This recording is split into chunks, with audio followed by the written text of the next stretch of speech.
a governor. We can't have a governor who doesn't understand how the government works. And we don't need a talking head from Fox News to tell us how the government works.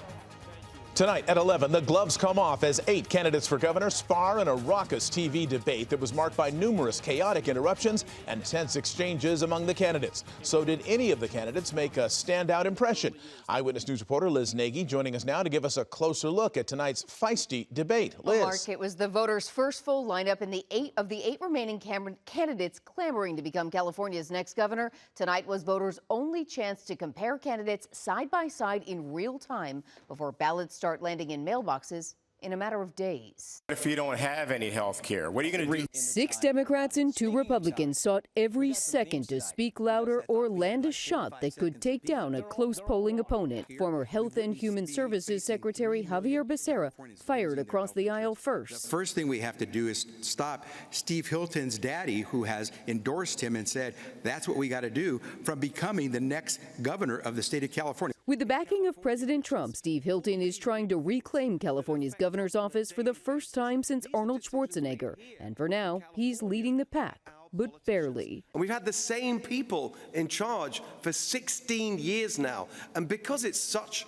a disaster and such a high cost of living for everyone, they can't do anything except blame Trump. On the issue most plaguing California voters, the exorbitant cost of living, only half of Californians own their own homes. Democrat Tony Thurmond took the moment to humanize himself. My mother was an immigrant who came here from Panama, and she bought a home, and everyone should have the opportunity. It's slipping away.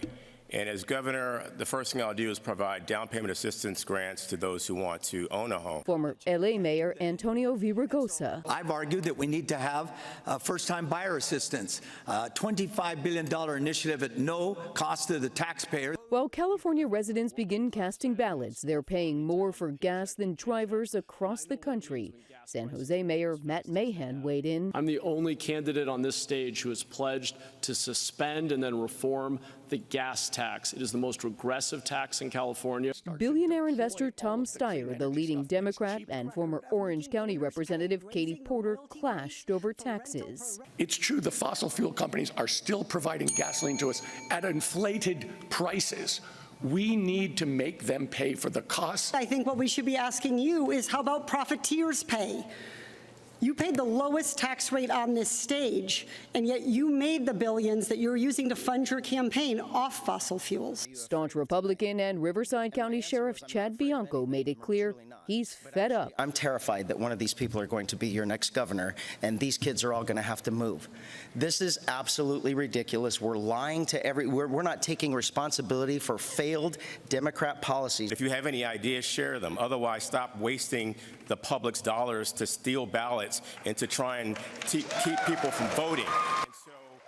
Well, despite the few spicy exchanges you saw, it's still not clear any candidate left a lasting impression with a real breakout moment. A reminder, only 2 of the top candidates, regardless of party, will advance on to the general election. Democrats are desperately trying to eke out one of those spots, and with about 25% of voters still undecided, the next 4 weeks of campaigning could make a real difference. Mark. Liz Nagy, thank you.